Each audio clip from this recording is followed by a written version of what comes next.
5 ways graduate school can pay off. My partner teaches at the graduate level.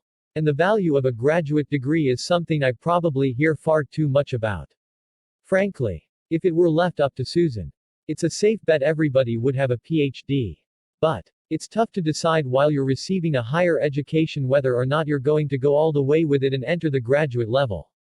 After all, once you decide to go for the graduate level, education is serious business. It requires an awful lot of work and a large time commitment. And believe me, those professors who teach at that level just don't screw around, they demand the highest performance and the very best work. On the other hand, by obtaining a graduate level education, you're investing in your future by showing potential employers that you have what it takes to do the hard work. Obtaining a graduate level education has many advantages if you're willing to put in the work for it. To many employers, a bachelor's is simply considered just one step above a high school degree today. And a graduate degree is almost expected from those who are a cut above the rest. To identify more serious candidates, many companies are going to turn to the graduate degree. Because they know just how much extra money, work and time you put into receiving this higher level education. When you've got a graduate level degree, you clearly have the edge in today's job market. Let's face it, it's a dog-eat-dog economy out there. And anything you can do to gain a competitive edge is clearly to your advantage. A graduate degree will open doors for you that are closed to those with just a BA. As there are certain jobs that are open only to those with a graduate degree. There are huge economic advantages that come with having a graduate level degree. Because the employer knows just how serious you are about higher education and work. Obviously, when you hold certain graduate level degrees, you're going to benefit from the higher pay that comes with those degrees. There are jobs which are open only to those with a graduate degree. And some of these are higher paying jobs. Some jobs that require a graduate level degree are also a lot more secure. It's a lot of trouble for an employer to find the right candidate at the graduate level. And these employers don't want their candidates to walk out the door and go to somebody else. So they're going to offer some solid job security. At the graduate level, you are also more likely to write grants that will enable you to get paid for the research or projects that you really want to do. Once you're a part of this elite group of graduate level professionals, you know you're going to be working with some of the most educated people in the world. Whether it's conducting joint research or publishing in a peer-reviewed journal, you're working with the very best. When you're networking with professionals at this level, you're going to be privy to leads on jobs or research projects that you'd be locked out of at the bachelor's level. Being able to network at this level of professionalism will really pay off. Because you'll be more likely to get high-quality jobs or research projects that offer the best money, job satisfaction, and security. When you're pursuing a graduate level degree, you're going to be receiving a diverse education, which will really pay off in the workplace. Depending on the specific degree and the experiences it provides, you'll be able to do everything from teaching at a university to engaging in specialized, high-paying contract work, like writing specific grants or conducting sophisticated industry research. This diversity also helps determine what you may teach and opens up the market to various, more diverse jobs that a bachelor's just doesn't afford. When you have this diversity of education, you have the option of picking and choosing from the very best jobs that are going to satisfy you more and provide the financial security that you won't find elsewhere. There's certain amount of prestige that comes along with obtaining a graduate degree. And employers are going to respect that. When you hold a graduate level degree, you don't just get the honor of being called doctor or another title. You have the respect that comes along with that. You're going to be able to publish in the finest peer-reviewed journals, teach at the finest universities, and have the choice of working for the best companies. Bruce Harfum is a project management professional and founder and CEO of Project Management Hacks. Read full profile. Creating a good work-life balance is a struggle for many people. However, maybe we shouldn't be so hard on ourselves, as this concept is fairly new. According to the Oxford English Dictionary, the first known instance of the phrase only dates back to 1977. The dictionary defines the term broadly, of or relating to both work and personal life, designating the relationship between the two. Today, work-life balance is a common notion and a concept many people pursue. Fortunately, There are some indicators that can help you find out if you've managed to achieve a good work-life balance. Let's get started. Coming up with clear priorities for your life means that decisions are easier.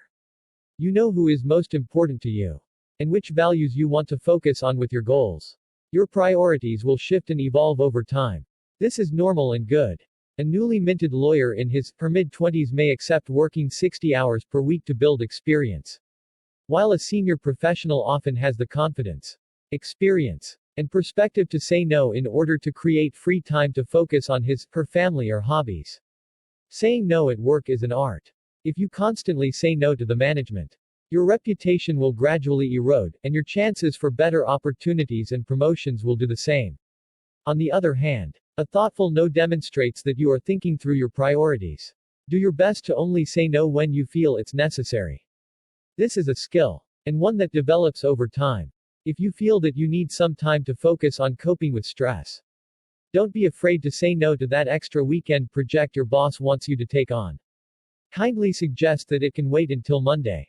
When you think of work-life balance, you may imagine an ideal world where you arrive home each and every weekday at 6 p.m. Unfortunately, you may not be able to achieve these work hours every week. For example, corporate accounting professionals often experience long hours during the month-end process.